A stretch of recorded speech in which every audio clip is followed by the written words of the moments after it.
Olá, estamos aqui em mais um vídeo da Escola Bíblica Dominical e hoje estaremos falando acerca do profeta Zacarias. Não deixe de se inscrever no canal, deixe o seu like, deixe suas sugestões, comentários e não deixe de assistir o vídeo até o final.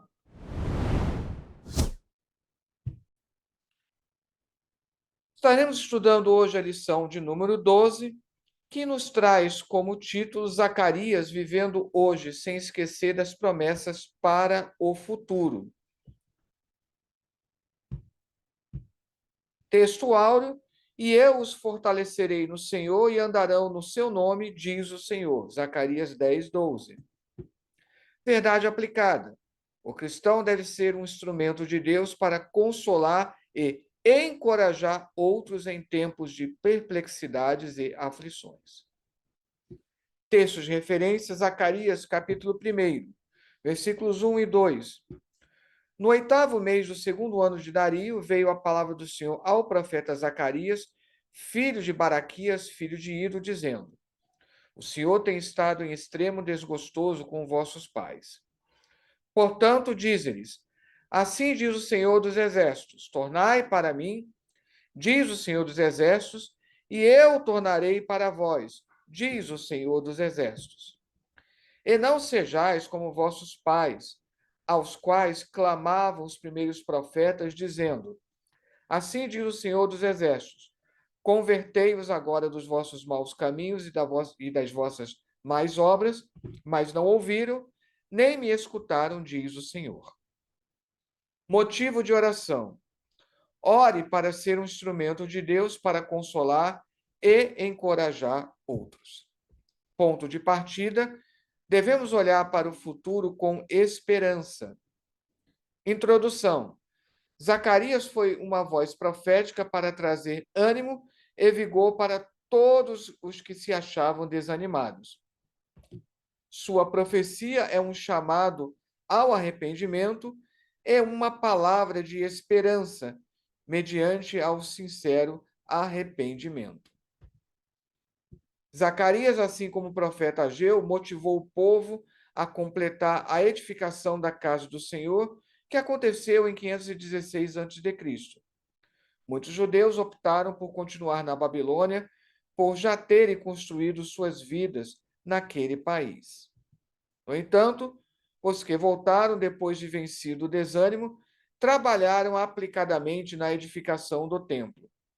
O profeta Zacarias não somente os motivou, mas também lhes deu uma visão dos propósitos de Deus para depois da restauração da casa do Senhor. Isso aqui é muito importante. Nem todos os judeus retornaram do cativeiro. Muitos permaneceram na Babilônia e formaram uma importante comunidade que, posteriormente, inclusive, foi responsável pela elaboração do chamado Talmud babilônico. Zacarias aparece mencionado em Esdras 5:1 e 6:14, junto com Ageu. É importante entender essa ação conjunta de Ageu e Zacarias, como está lá em Esdras, como um dos principais artífices da reconstrução do templo. As datas de seu livro coincidem com esse dado. Pouco sabemos a respeito desse profeta. Lá no capítulo 1, versículos 1 e 7, se nos diz que era filho de Baraquias e neto de Ado. No entanto, lá em Esdras 5:1 e 6:14, se afirma que era filho de Ado, ou Ido, conforme outras traduções. O que nós entendemos? Lembrando que, quando se fala que ele era filho de Ado, não entra em contradição com o fato de ele ser neto de Ado, porque a palavra filho serve para neto, bisneto e assim por diante.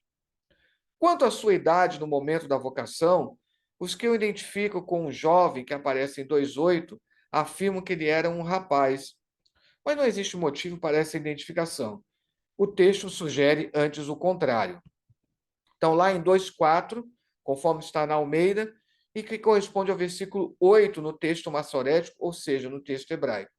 Ele diz: Corre, fala a este jovem, dizendo: Jerusalém será habitada como as aldeias sem muros, por causa da multidão nela dos homens e dos animais. De acordo com Rudolf, o profeta já não vivia quando se consagrou o templo, lá em fevereiro de 515 a.C. Mas tampouco nos atreveríamos a assegurá-lo. A única coisa provável é que sua atividade profética tenha terminado em dezembro de 518 a.C. 1.1. Conhecendo um pouco mais o profeta. O nome do profeta significa Deus lembra, ou Deus recordou-se. Zacarias provavelmente nasceu na Babilônia e estava entre o remanescente que retornou a Judá em 538 a.C., sob a liderança de Zorobabel e de Josué. Em data posterior, quando Joaquim era sumo sacerdote, Zacarias teve a oportunidade de suceder seu avô, como chefe daquela família ou clã sacerdotal, como está lá em Neemias 12. Alguns estudiosos acreditam que o pai de Zacarias, chamado Baraquias, tenha morrido ainda muito jovem, porque Zacarias sucedeu o avô, pelo que nós inferimos lá no primeiro capítulo de Zacarias, nos versículos 1 e 7. Comparando a mensagem de Zacarias com a de Ageu, isso é muito importante, para que se observe melhor a peculiaridade de cada profeta, já que aparentemente os dois estariam falando dos mesmos assuntos.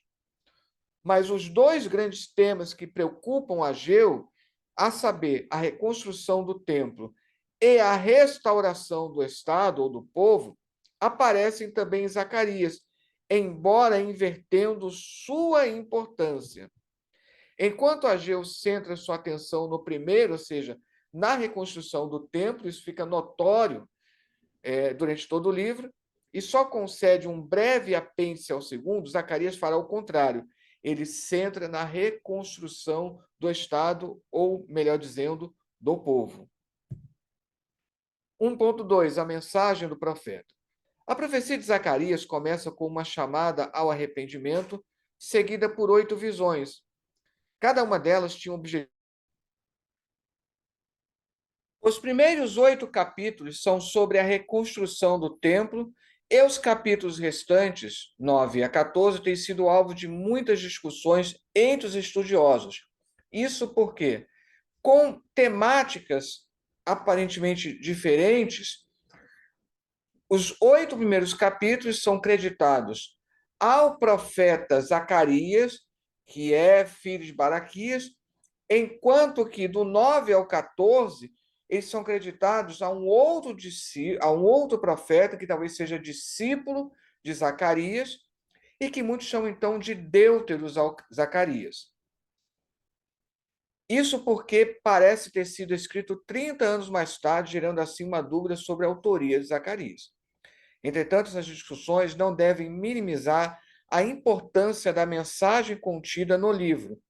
Há um destaque das suas visões pelo simbolismo apocalíptico encontrado.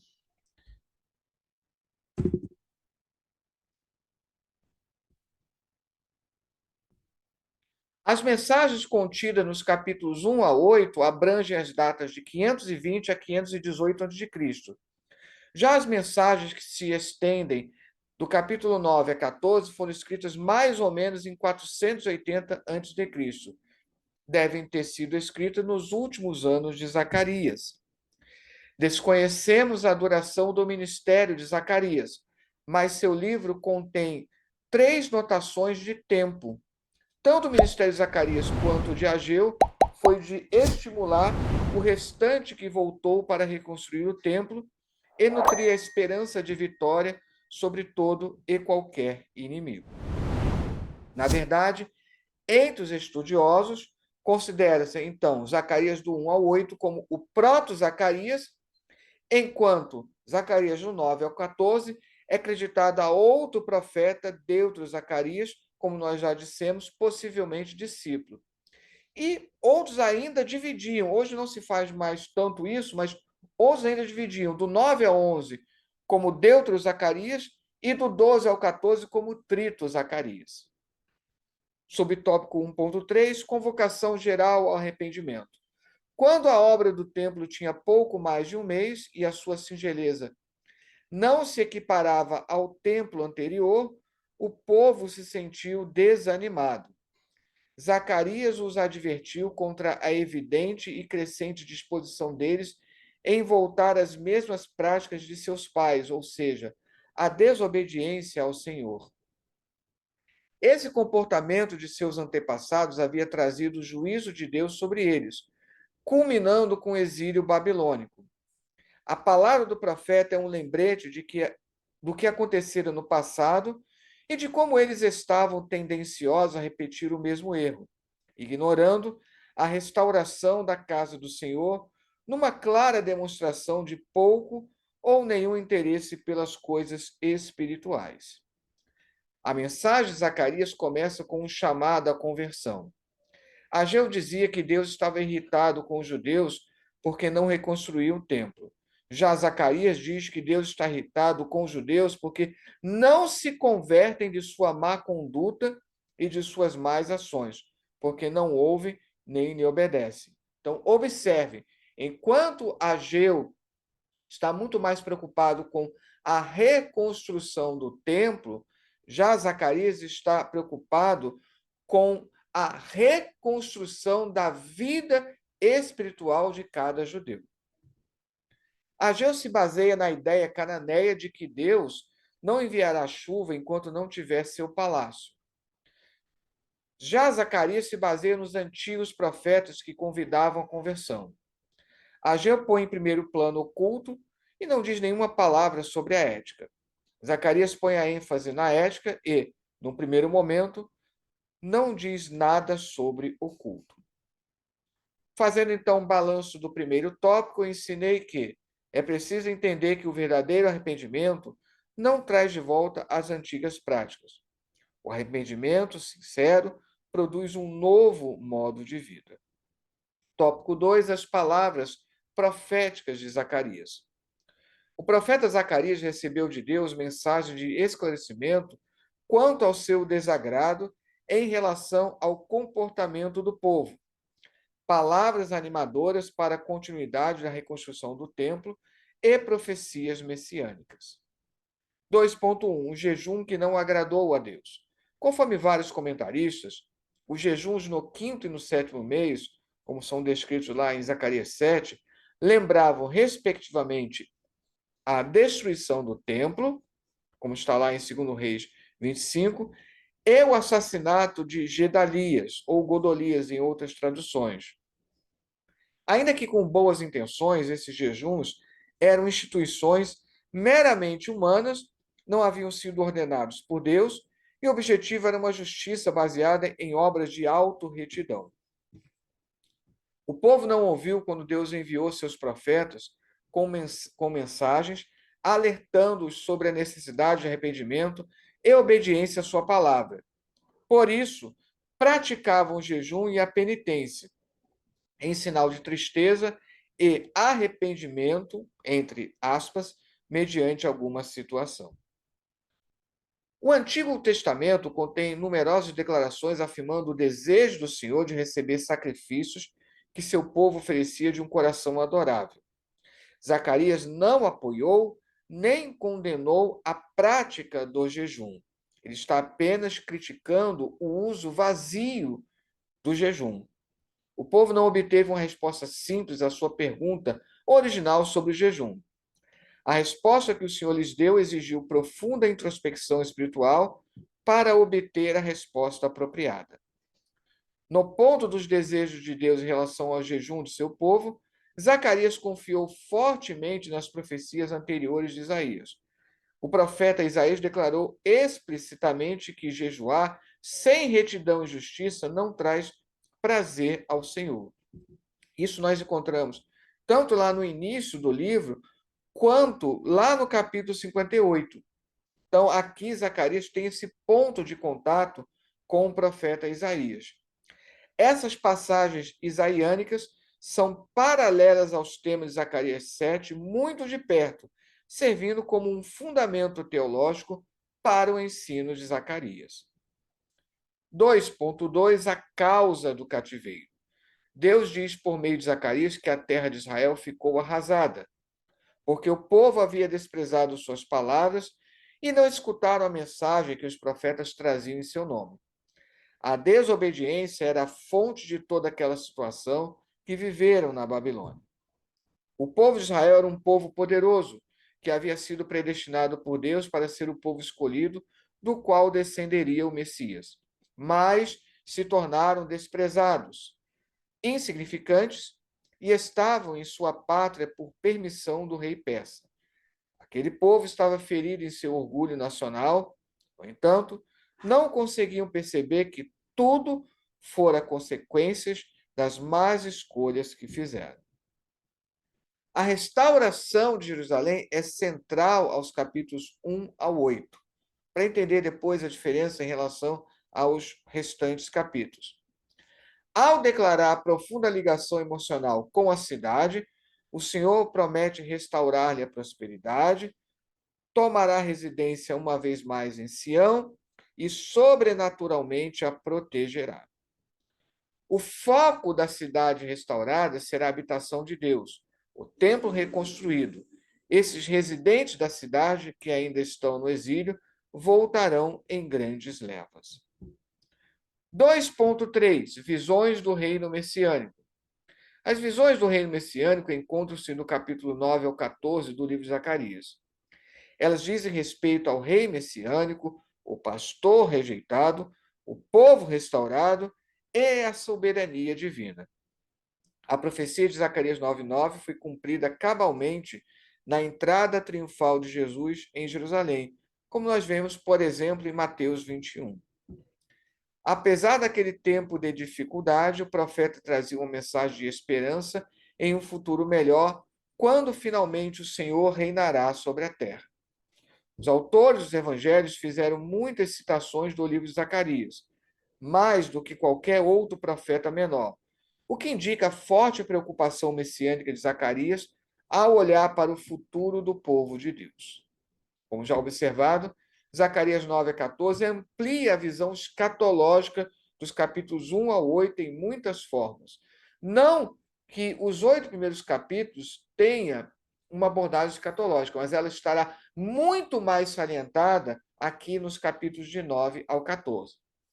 Em particular, a visão geralmente otimista dos primeiros capítulos, suavizada até certo ponto como tema da purificação, cuja apresentação breve consta em Zacarias 3, 9 e 5, do 1 ao 4, é desenvolvida mais completamente nos últimos capítulos. O profeta previu uma crise na comunidade pós-exílica, precipitada quando o povo rejeitou a liderança de Deus. Por meio de uma alegoria longa, Zacarias escreveu esta rejeição e suas consequências negativas. Primeiro, o Senhor comissionou o profeta para ser pastor sobre o rebanho de Israel. O profeta apanhou 2 varas, simbolizando o favor de Deus para com a nação, na forma de relações pacíficas com os povos circunvizinhos, como está lá em Zacarias 11:10, e a reunião dos reinos do norte e do sul, Zacarias 11:14. Há sempre essa expectativa depois do exílio, que possa acontecer essa reunificação dos reinos do norte e do sul. Fazendo então um balanço do tópico 2, eu ensinei que o cristão deve ser um instrumento nas mãos de Deus para consolar e encorajar o povo de Deus em tempos de perplexidades e aflições. Tópico 3, Zacarias para hoje. Zacarias se viu diante de uma cidade cheia de pessoas apáticas, desanimadas e sem esperança de dias melhores. Por isso, sua mensagem da parte de Deus foram palavras de estímulo e de motivação. Havia um sentimento de uma obra que realizavam ser de pouco valor. 3.1 Olhar para o futuro com esperança. O chamado ao arrependimento iniciou a profecia de Zacarias. O trabalho da obra estava progredindo, mas o povo precisou ser chamado novamente à obediência e à pureza. Nota, então, essa ênfase do capítulo 1 ao 6, uma ênfase maciça no arrependimento, e depois, nos capítulos 7 a 8, a necessidade de chamar novamente para a obediência. A política internacional sofreu reveses quando os gregos derrotaram a Pérsia perto do final do ministério de Zacarias, ou, como alguns preferem entender, o que seria o deutero Zacarias, já que esse poderia ter pego esse período grego, não o Zacarias, filho de Baraquias. Esse período de incertezas trouxe novas profecias. Constantemente, o povo de Deus precisa ser chamado à obediência de sua palavra e à santificação. Isso significa que cada cristão deve primar por um relacionamento genuíno com o Senhor, não apenas conhecendo sua palavra, mas também a colocando em prática em sua vida.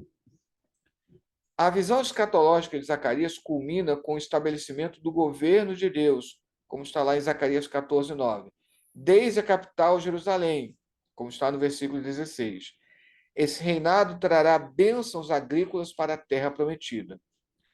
Usando a imagem também encontrada em Ezequiel e Joel, o profeta previu correntes perenes de água, as águas vivas, fluindo de Jerusalém como símbolo da fertilidade renovada da terra.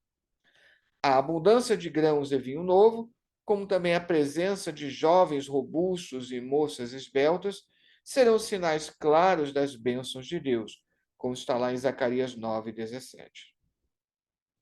3.2 Reconstruir vidas. Muito mais do que a reconstrução do templo, da cidade e da vida civil, a vida do povo precisava ser reconstruída com Deus e em Deus. Estavam reconstruindo os alicerces do templo, mas não os alicerces da fé. Por isso, o profeta os faz lembrar de como chegaram àquela lamentável situação. Era preciso retirar os entulhos da desobediência e rebeldia contra Deus, deixados fisicamente em Jerusalém como prova da indiferença à palavra de Deus, mas também retirar os entulhos do pecado que ficou no coração daquele povo. Por isso, Zacarias os convoca à pureza e os anima, mostrando-lhes que há bênçãos e um futuro cheio de esperança. Dias melhores viriam e superariam todos aqueles momentos de angústias, perplexidades e aflições. No capítulo 8, vemos o amor de Adonai pelo seu povo prevalecer. O Senhor afirma que não muda e que suas promessas ao seu povo hão de se cumprir. Zacarias apresenta minuciosamente a prosperidade que Israel irá provar. O Senhor voltará a habitar com o seu povo escolhido. 3.3 Realizar a obra de Deus. Os judeus, ao regressarem do exílio na Babilônia, tiveram um enorme desafio para reconstruir a cidade e o templo, que estavam totalmente destruídos. Isso só aconteceria com o comprometimento e a dedicação de todos. Aqui é importante salientar isso. Como esses profetas, tanto Ageu quanto Zacarias, eles enfatizam nessa questão da reconstrução. E aqui enfatiza-se a necessidade da reconstrução da vida espiritual. O desafio era grande, mas a união do povo ajudaria a superar os obstáculos que havia na realização daquela obra. O privilégio que receberam de voltar à terra natal trazia também a responsabilidade de a tornar habitável novamente. Existia muito trabalho a ser feito. Cada pessoa tinha habilidade para este ou aquele trabalho, mas não bastava ter habilidade. Era preciso disponibilidade de todos para a realização da obra. Fazendo então um balanço do tópico 3, eu ensinei que há muitas pessoas que estão com suas vidas destruídas pelas mazelas da vida ou pelo pecado, mas Deus deseja usar cada cristão para ajudá-los a reconstruírem suas vidas sobre a rocha que é Jesus. Conclusão: há mensagens maravilhosas no livro de Zacarias para todos que buscam aprender sobre o amor, o cuidado e o zelo de Deus para com o seu povo. Sua misericórdia alcança todos os que o buscam com sinceridade de coração, arrependidos de seus pecados. E aqui, mais uma vez, eu mostro toda a bibliografia que eu utilizei durante todo esse estudo. E que Deus abençoe.